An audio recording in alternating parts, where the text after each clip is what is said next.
Hello and welcome to the International Institute virtual graduation ceremony celebrating the class of 2021. My name is Mary Gallagher and I'm the director of the International Institute. The International Institute brings together distinguished and diverse faculty and scholars with deep area studies and international expertise to enrich the university's intellectual environment and to provide the U of M community with the knowledge, tools, and experience to become informed and active global citizens. We advance this mission through education, engagement, and innovation. Established within the College of the Literature, Science, and Arts in 1993, the II stimulates research and teaching on critical areas of the world and on international issues that cut across world regions and disciplines. The Institute fosters cooperation among the university's departments, schools, and colleges by developing and supporting international teaching, research, and public affairs programming. We help students and faculty see the world through a global lens. Each year, the II and its centers distribute over $4 million to U of M faculty and students, resulting in approximately 500 awards for international study and research. These awards promote global understanding across the campus and help build connections with intellectuals and institutions worldwide. The II houses 17 centers and programs focused on specific world regions and global themes. Our centers rank among the nation's finest in their respective fields of study and bring together faculty experts from across the U of M campus. Currently, the II is home to 5 U.S. Department of Education National Resource Centers. These designations are earned in prestigious national peer-reviewed competitions. Many of our centers affiliated with the Masters in International and Regional Studies degree have histories of 50, 60, and even 70 years old. We're proud of Michigan's strong legacy in area studies and language training. Today, we are proud to witness this event, the graduation of the first MIRS cohort, which is a new program that builds upon our legacy and strengths. We're so happy to recognize our students who have worked incredibly hard these past 2 years under difficult and discombobulating circumstances. COVID-19 has presented us with many challenges, especially for a program focused on international studies, regional expertise, study abroad, and language training. While we persisted in delivering the best teaching and mentoring experiences that we could, we know that there are shortcomings and disappointments in the world of Zoom, in the world of social distancing, and in the world of work from home. We sincerely congratulate each and every graduate, and we hope you do well in your future endeavors, wherever they may take you. This milestone is even more important given all the constraints we've faced this past year. I'd also like to thank all of the students and staff who worked so hard these past several weeks to make this virtual graduation ceremony the best that it could be. In particular, I'd like to recognize Tina Griffith, Evan Hoy, Rachel Wright, Raquel Buckley, Samuel Brazil, and Rachel Britka. Thank you so much for all this hard work. And I know virtual ceremony is a necessary evil in this period of time, but we've done an excellent job on bringing together great speakers, and our keynote speaker up next, who I'm about to introduce. It is my distinct honor to introduce our keynote speaker, U.S. Representative Elissa Slotkin.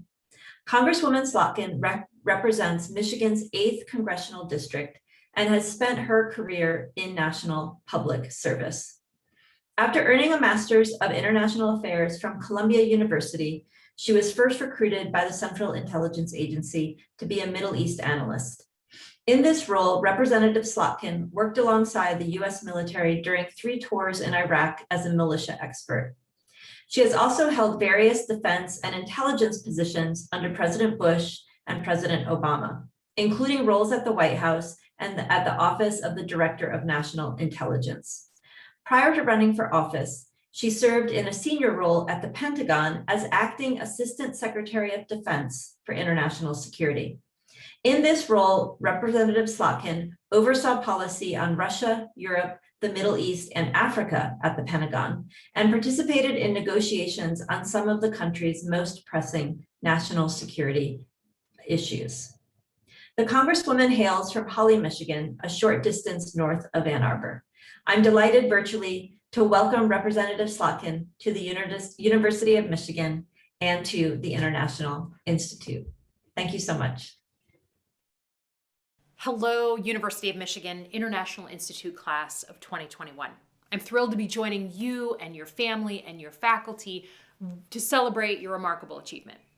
I want to thank you for your perseverance in the face of adversity this year. Graduation in any era is an achievement to celebrate, but what you have accomplished in this environment deserves special recognition.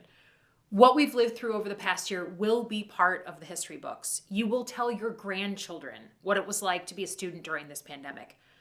And while to those future generations, I can only imagine what online learning via Zoom rooms will probably sound like, to those of us who have just seen how hard you have worked to get through this incredible experience, what you have accomplished is nothing short of historic. Over the past year, dealing with this crisis, I've tried to think about the lessons I've learned through my education and early career that helped me along the way.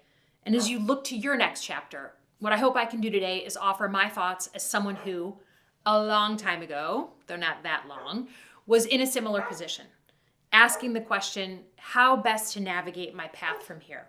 How to turn the opportunity of this moment into a career and a life of meaning.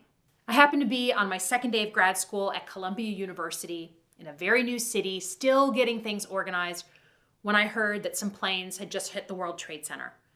It was such a profound generational event for me and for so many others. And after that, I knew I wanted to go into national security.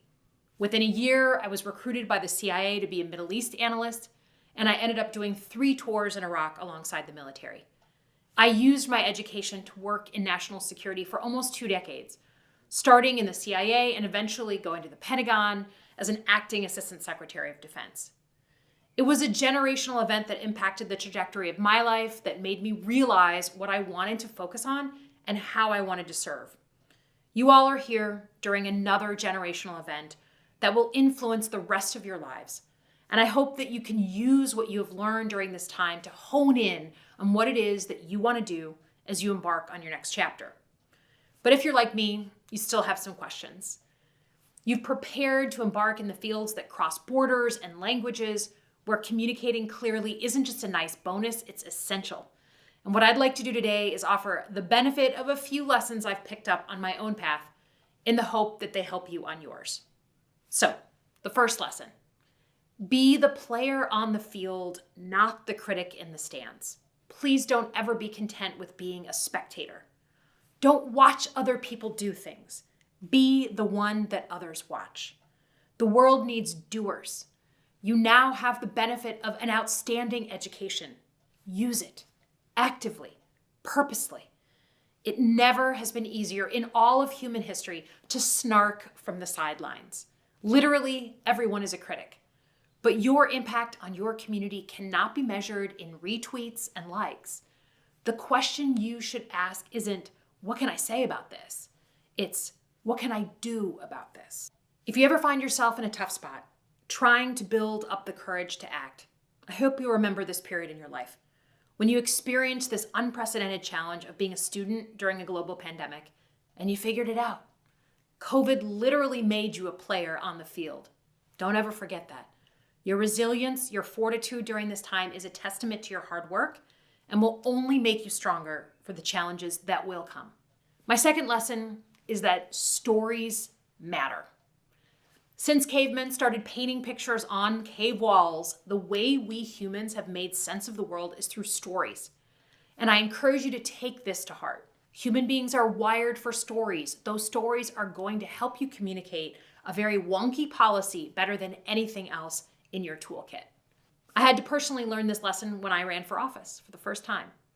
When I considered running for Congress, my inclination was to focus on my resume. I hoped my career in the CIA, my 3 tours in Iraq alongside the military, my time at the Pentagon would prove to the voters that I was serious and knowledgeable and up for the job of being their representative.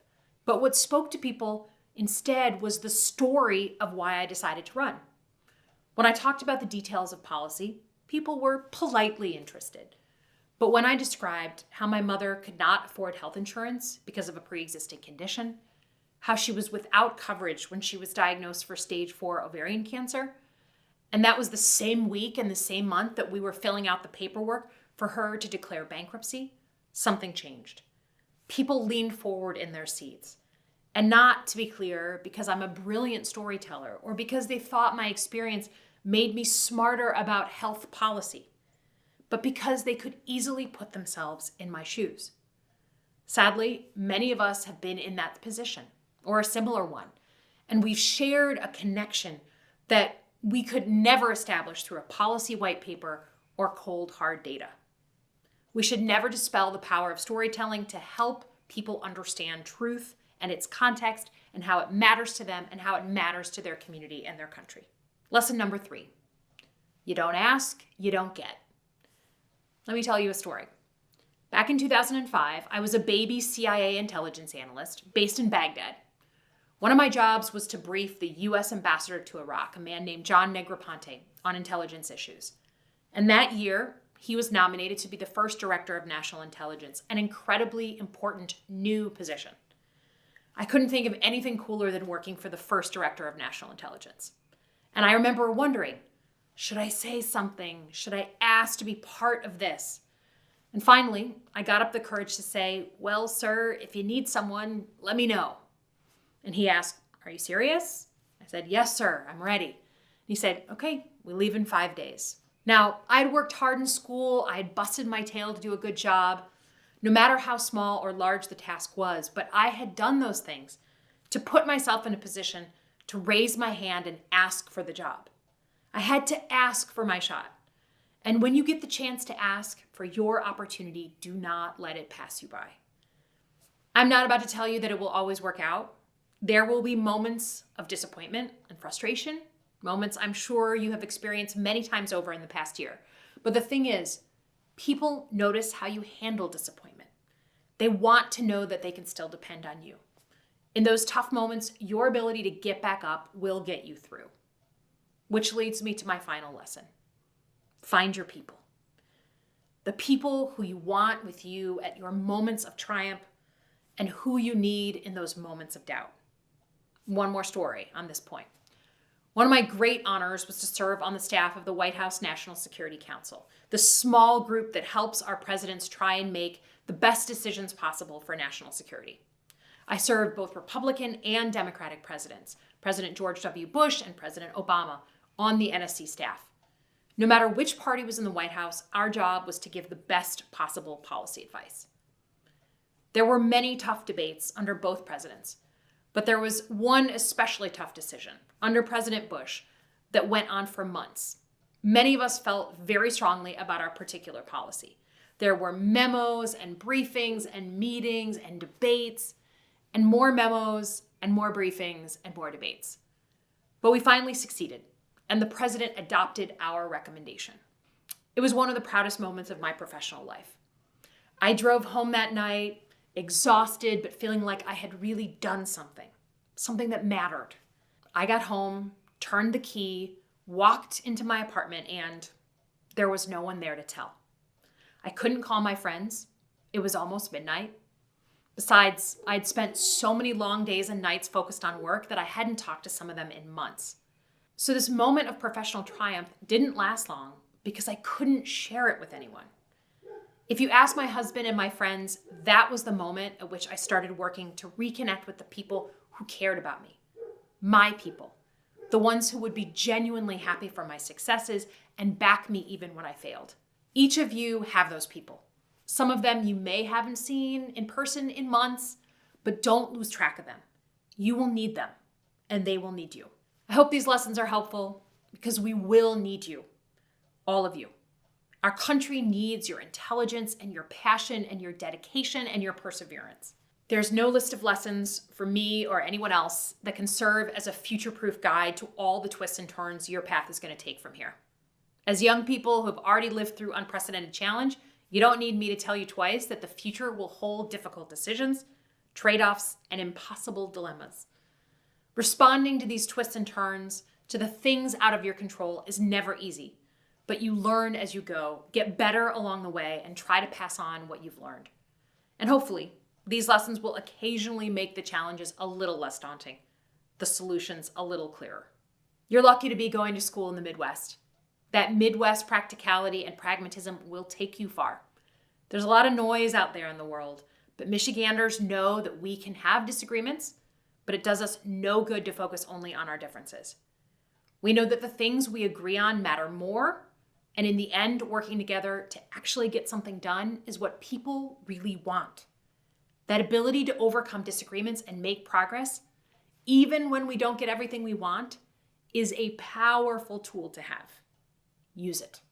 I wish I could share this day with all of you in person. I'm so proud of the hard work each of you has done to reach this moment, and to your parents. I can't wait to see the great things you accomplish. Congratulations from the bottom of my heart, and best of luck. Hello to all our graduating students, their families, and our IR faculty and staff.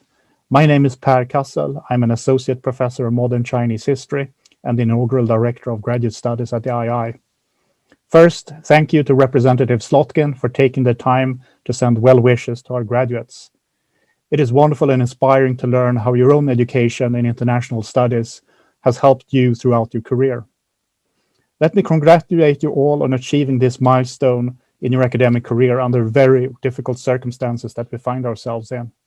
I don't think I'm the only person who has found that online events such as this is giving a sense of normalcy under abnormal conditions. I hope that this digital graduation will be a kind of campfire that we can gather around from where we are sheltering in place all around the country. The COVID-19 crisis has not only forced us to change the way we work in academia, but is also challenging us to change the way we think about research, teaching, and the world. It also makes it even more important to find ways to join together and to celebrate our achievements and look into the future. When I assumed the position as Director of Graduate Studies to lead our brand new master's program in regional and international studies 3 years ago, I had no idea that almost half of my tenure would be spent on the lockdown, having to teach, advise students, and direct the program through Zoom and other electronic interfaces. Even as I can see the end of the tunnel now, with a vaccine being rolled out, I still struggle with these challenges every day, just like we all do. Neither did I expect that the inaugural cohort of the program would have to experience most of the program under similar conditions. Graduate school is difficult as it is. Not only did you have to adapt to a new environment with new challenges and expectations, you had to do this under less than the ideal circumstances, having to make sacrifices that most graduate students do not normally have to make, often being cut off of support networks that we often take for granted. Yet throughout this very long year, I have been impressed by how quickly you adapted to these new conditions. And when I was listening to your presentations on your capstone projects at this time last year, just a week after we were sheltering in place the first time, I was struck by your tremendous resilience and growth, your ability to stick to your own ideas and research and work towards your personal goals. I'm delighted to see that so many of you have persevered and completed your capstone project, joining the first cohort of MIRS alumni.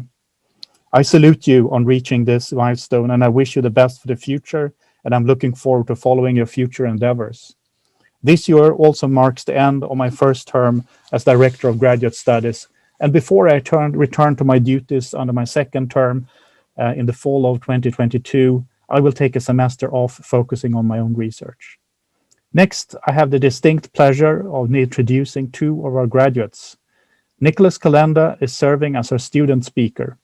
Nick is graduating with a master's in international and regional studies with a specialization in Middle Eastern and North African studies. He completed a thesis titled Hub al-Watan min al-Iman, the Greater Syrian Christian Proto-Nationalist Bourgeoisie and Ecumenical Ideas of Greater Syria, 1850 through 1884. He was a Rackham Merit Awardee and received FLAS fellowships from the University of Wisconsin and University of Michigan to pursue Persian language study. Nick was selected to present his thesis as part of the II Annual Graduate Student Lightning Talks series this spring, and he's looking towards taking a gap year before applying to PhD programs to pursue a career in academia.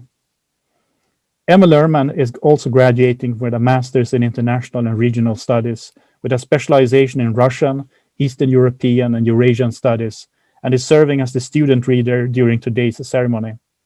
She will be sharing with us a poem by Polish poet and Nobel Prize laureate Wisława Szymborska titled Dreams. As you might imagine, Emma's research interests are in literature, and she completed a graduate thesis titled Regarding Anna Akhmatova, From Performative Tragic to Traumatic Verse, which delved into Akhmatova's transformation as a poet. She received a FLAS fellowship in both years of her program, the first year for Russian language and the second year for Ukrainian language. Hello, fellow graduates of the class of 2021. It may be a cliche at this point, but while a postgraduate program can be trying enough, the last 2 years have been a true test of our resolves. To anyone who is graduating or continuing their education, to anybody trying anything in these times, despite all these obstacles, you have my awe and admiration. 1,000 congratulations to all of you. Well done. If there's one thing that has become clearer than ever in these confusing and trying times, it is that international cooperation and mutual understanding are more necessary than ever in this increasingly globalized world. Nationalist or local chauvinisms and prejudices, while still popular in some circles, are not sustainable ideologies if we as a species can ever hope to overcome global challenges.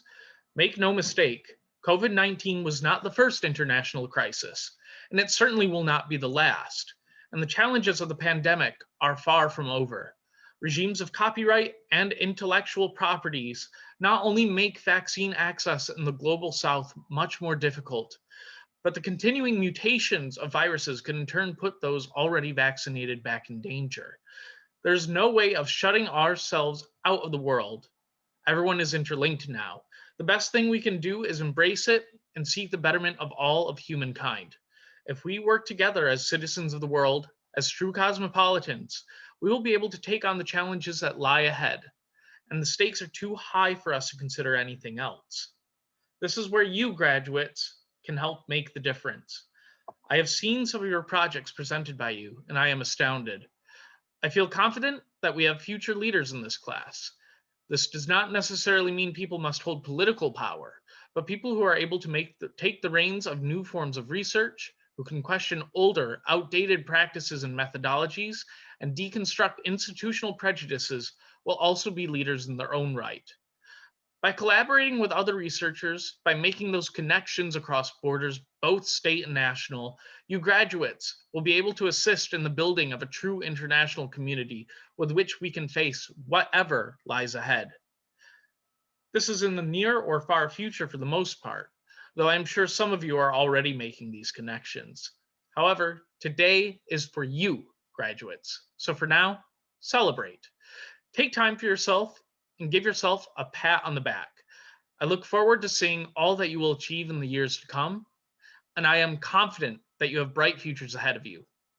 I hope that our paths may cross again in the future. Today I'll be reading Dreams by Wisława Szymborska, a Polish poet, and it's translated by Stanislaw Baranczyk. Despite the geologist's knowledge and craft, mocking magnets, graphs, and maps, in a split second the dream piles before us mountains as stony as real life. And if mountains, then valleys, plains with perfect infrastructures. Without engineers, contractors, workers, bulldozers, diggers, or supplies, raging highways, instant bridges, thickly populated pop-up cities. Without directors, megaphones, and cameramen, crowds knowing exactly when to frighten us and when to vanish. Without architects deft in their craft, without carpenters, bricklayers, concrete pourers, on the path, a sudden house just like a toy, and in it vast halls that echo with our steps and walls constructed out of solid air. Not only the scale, it's also precision, a specific watch, an entire fly. On the table, a cloth with cross-stitched flowers, a bitten apple with teeth marks. And we, Unlike circus acrobats, conjurers, wizards, and hypnotists can fly unfledged, we light dark tunnels with our eyes. We wax eloquent in unknown tongues, talking not just with anyone, but with the dead. And as a bonus, despite our own freedom, the choices of our heart, our tastes, were swept away by amorous yearnings for, and the alarm clock rings. So what can they tell us? The writers of dream books, the scholars of Oneric signs and omens, the doctors with couches for analyses. If anything fits, it's accidental. And for one reason only, in that our dreamings, in their shadowings and gleamings, in their multiplings, inconceivablings, in their haphazardlings and wide scatterings, at times even a clear-cut meaning may slip through.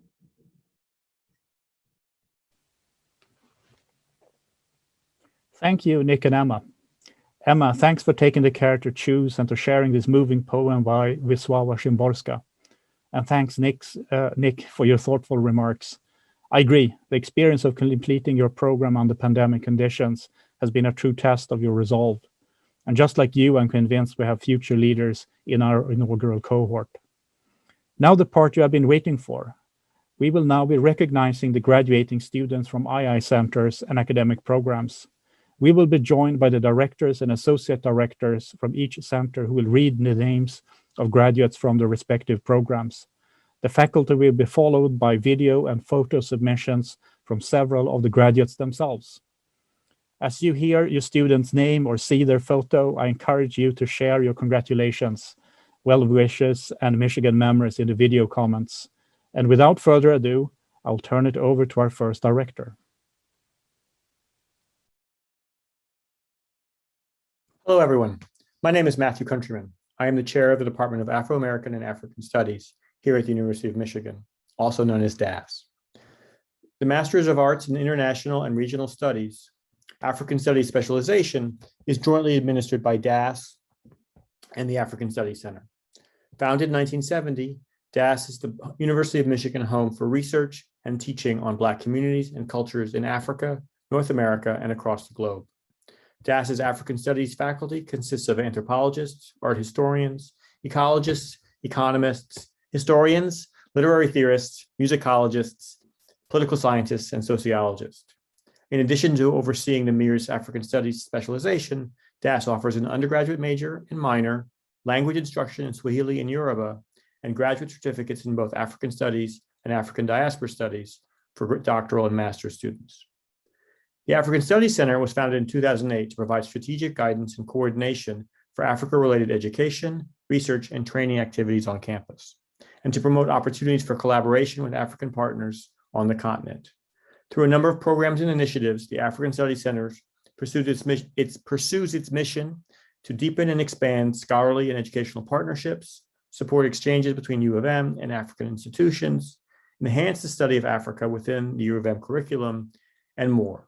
DAS and the ASC closely collaborate on many activities related to U of M's Africa program, including through our joint administration of the African Studies specialization in the MIRS degree program.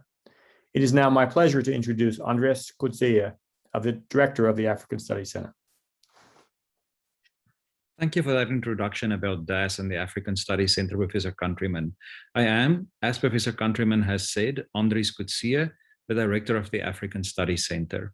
At the African Studies Center, we are grateful for the strong partnership that we have with DAS to support the university's engagement with Africa across many spheres, and in particular for our collaboration on the MIRS degree.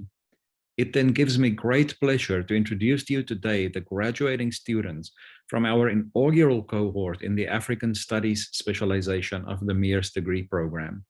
In alphabetical order, these students are Jesse Bakitunda, Master of Arts in International and Regional Studies, African Studies specialization, and Ian McDaniel, Master of Arts in International and Regional Studies, African Studies specialization. Congratulations, Jesse and Ian. Hi, I'm Johannes von Moltke, and I'm wearing my digital hat, not having access to our real hats on campus. as the director of the Center for European Studies, which is dedicated to improving the understanding of European history and the European Union in the 21st century. CES brings together more than 100 faculty from 20 different departments in LSNA and in 8 other schools at the University of Michigan, who regularly teach and conduct research on a wide variety of themes related to Europe and train the next generation of scholars in European studies. And today, we wish to recognize Kathleen Sharkey, who is graduating with a minor in European studies. Kathleen clearly made the most of her years at Michigan, from volunteering locally to interning in federal district court and with human rights organizations, to studying abroad and doing research on Northern Ireland and Russia. Congratulations, Kathleen. Hello, everyone, and welcome to today's ceremony. I'd like to begin by thanking Professor Johannes von Moltke of the Center for European Studies and introduce myself. My name is Reginald Jackson, and I'm Director of the Center for Japanese Studies here at the University of Michigan, Ann Arbor, and also Professor of Pre-Modern Japanese Literature and Performance in the Department of Asian Languages and Cultures. It is my sincere pleasure to welcome you all here today for us to celebrate our graduates. The Center for Japanese Studies, or CJS, promotes and disseminates research on Japan, fosters communication among diverse disciplines, and encourages new approaches in the understanding of Japan and its place in the world. Founded in 1947, CJS is the oldest interdisciplinary center in the United States devoted exclusively to Japanese studies. Since its founding, nearly 500 MA degrees have been awarded to center students, and over 400 PhD degrees have been awarded in all disciplines with dissertations on Japan-related topics. CJS offers nearly 100 courses focusing on Japan and enrolls over 1,000 students at the undergraduate and graduate levels annually. So given this really rich history, it's really great for me to be able to be here and to acknowledge the incredible sacrifice that not just the students, but all of their parents and friends have made in order to get them to this point. I think that getting an advanced degree in any field, but particularly in a field like Japanese studies, is challenging. And I can't imagine over the last 2 years, particularly with the onset of the pandemic, a more challenging time to try to study and stay sane and stay safe while also writing theses, going to classes, et cetera, et cetera. So I just want to say that I have lots of respect for all of the students, for all of their hustle, all the wherewithal they've demonstrated, particularly during this especially challenging time. And also want to extend a big debt of gratitude to all of the parents and family members and friends who've also helped to support all of our students throughout this challenging time. Thank you all for that. And with that said, I want to celebrate these amazing students for the accomplishments that they've earned. So with this, I'd like to recognize the following graduates.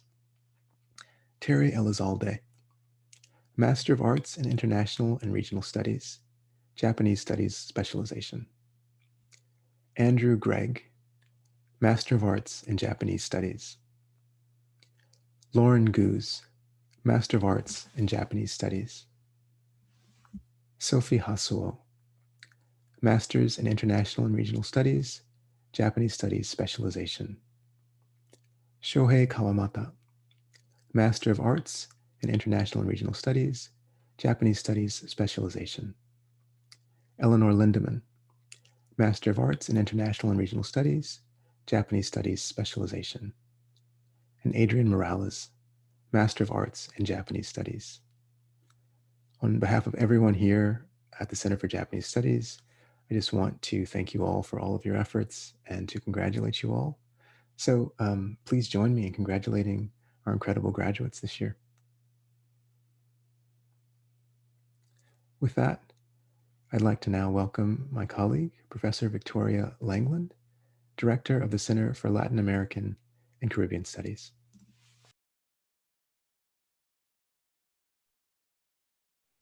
Hi, I'm Victoria Langlin. I'm the Director of the Center for Latin American Caribbean Studies, otherwise known by the acronym LACS, or LACS.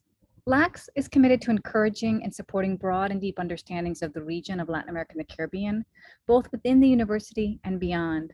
In doing so, we're carrying on important traditions at the University of Michigan, which has a long history of studying, learning from, and teaching about the region. Since at least the beginning of the 20th century, the university has regularly hired scholars of Latin America and organized formal exchange programs between the university and Latin American institutional collaborators. This support led to the establishment in the 1980s of an undergraduate major and a minor in Latin American Caribbean Studies, and to the formal creation of our center soon thereafter. When the International Institute was created a few years later, LACS was one of the founding members. Reflecting demand for multidisciplinary approaches to the study of Latin America and the Caribbean among our graduate and professional school students, in 2002, we created a graduate certificate in LACS. So LACS today is a central hub for faculty and students from a wide range of disciplines and perspectives who share a common interest in Latin America and the Caribbean. Now, while many students across the university learn about the region in the course of their studies here through faculty affiliated with our center, today we want to congratulate those who have chosen to truly deepen their understanding of the region in a concentrated way by majoring or minoring in Latin American Caribbean Studies as undergraduates, or for graduate students by earning a graduate certificate in Latin American and Caribbean Studies. So it gives me incredible pleasure to congratulate the following students. Emil Castillo-Dona, who received a graduate certificate in Latin American and Caribbean Studies. Paloma Contreras, who also received a graduate certificate in Latin American and Caribbean Studies. I'd additionally like to congratulate Nicolás Gutierrez Riera, a minor in Latin American Caribbean Studies. Isabella Hayes received a minor in Latin American Caribbean Studies. Emilia Jonic, a minor in Latin American and Caribbean Studies. Amy Munoz, who received a minor in Latin American and Caribbean Studies. Matthew Newbacher, who received a minor in Latin American and Caribbean Studies. Jacqueline Spryshak, a minor in Latin American and Caribbean Studies.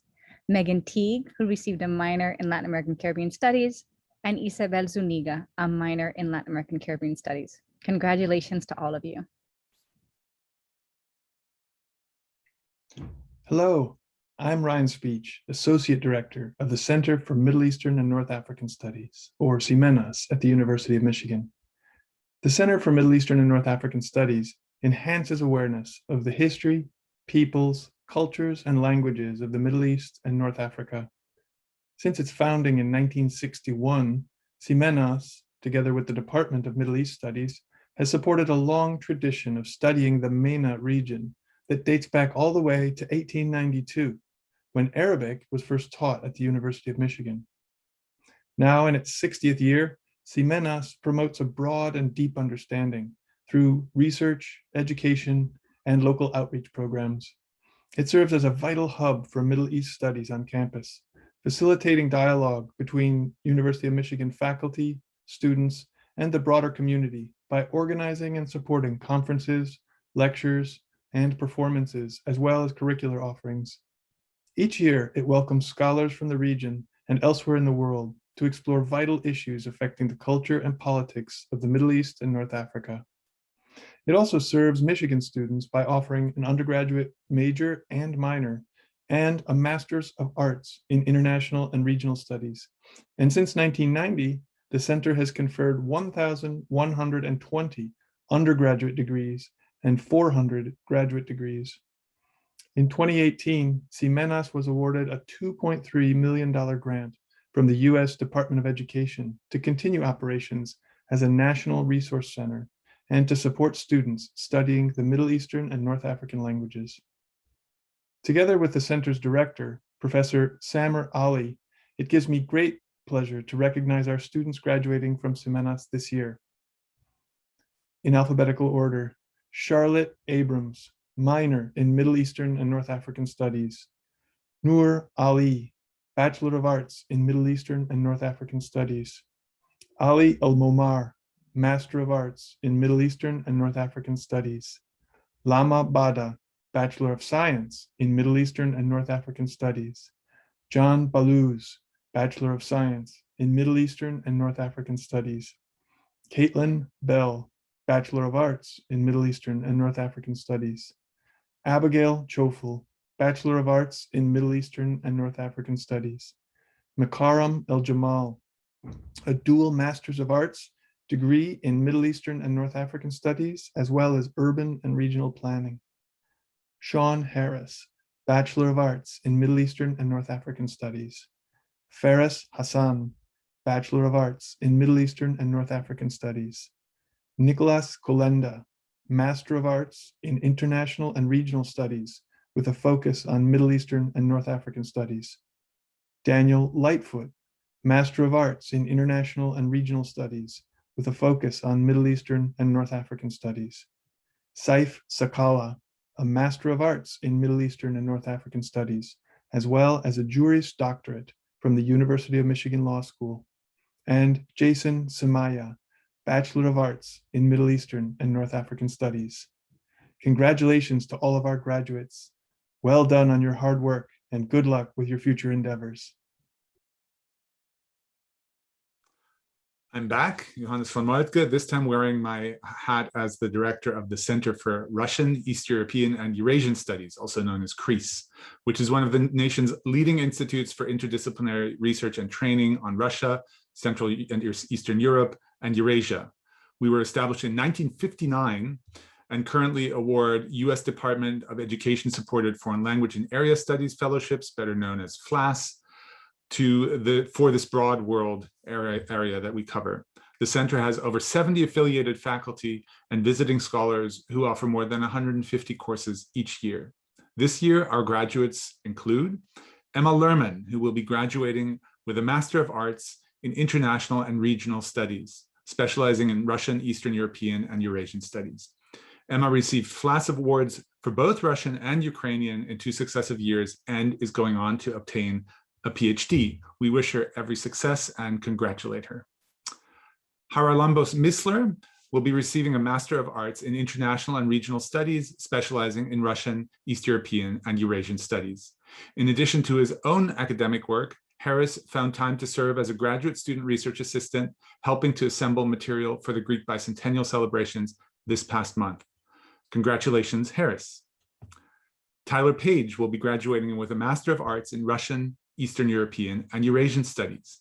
And Sarah Piruki will be graduating with a Bachelor of Arts in Russian, Eastern European, and Eurasian Studies. Congratulations to you all. Hi, I'm Laura Rosick, and I'm the director for the Center of Southeast Asian Studies. Founded in 1961, CEAS is one of the oldest and largest centers in the United States devoted to the Southeast Asian region, its people, and their cultures. In our history, over 195 MA and 245 PhD students associated with the center have graduated. On average, there are 40 MA and PhD students in residence each year at the University of Michigan across all regions in Southeast Asia and fields of study. So please join us in recognizing the CEAS 2021 graduating class. Joshua Kam, Masters of Arts in International and Regional Studies, specializing in Southeast Asian Studies. Jennifer Rollison, Master of Arts in International and Regional Studies, specializing in Southeast Asian Studies. And Mai-Zhe Wang, Master of Arts in Southeast Asian Studies and a Master in Public Policy. We'd also like to congratulate all the graduates and their accomplishments during these very trying times. Best of luck in the future from CEAS.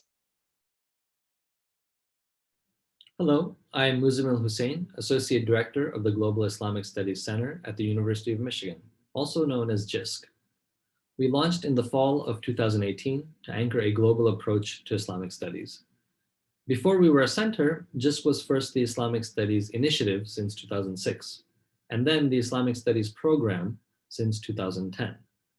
We brought together a broad and diverse intellectual community to our campus for over 15 years. Today, our academic programs cover the spectrum of post-secondary education from undergraduate study to doctoral research and beyond.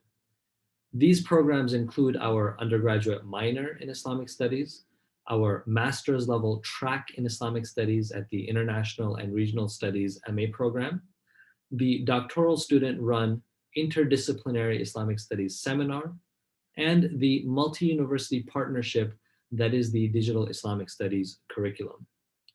Across our Michigan campus and Southeast Michigan community, we also deliver celebrated programming for our students, academic researchers, and the interested public on the evolving thematics of global Islam in Michigan and around the world. This year, on behalf of the Global Islamic Studies Center and staff, we are proud to congratulate Noor Ali, earning a minor in Islamic Studies, and Fatumata Sumoro, earning a minor in Islamic Studies as well. Congratulations and good luck.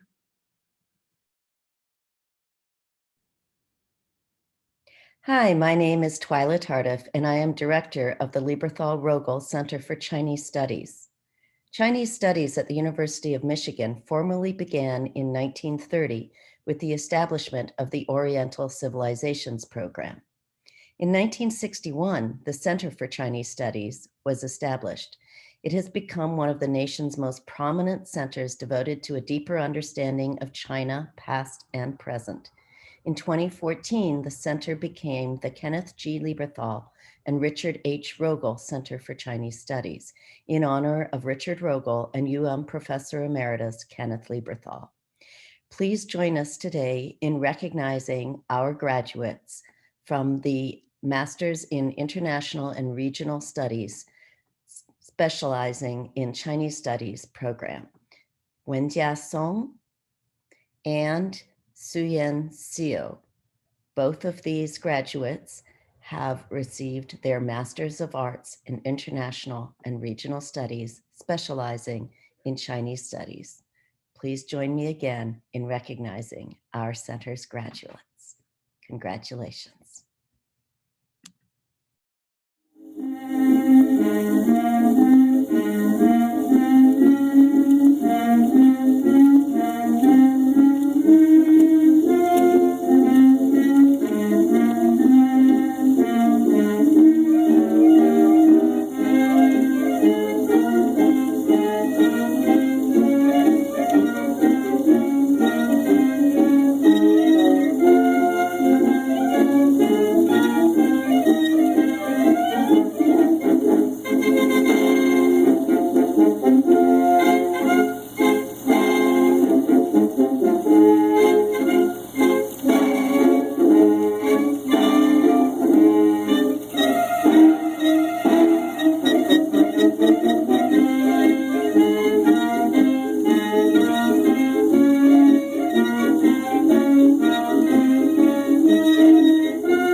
That concludes our graduate recognition for this year.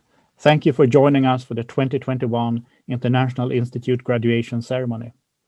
This ceremony was made possible through the hard work of the II Graduation Planning Committee, which has met weekly since January to make this event possible.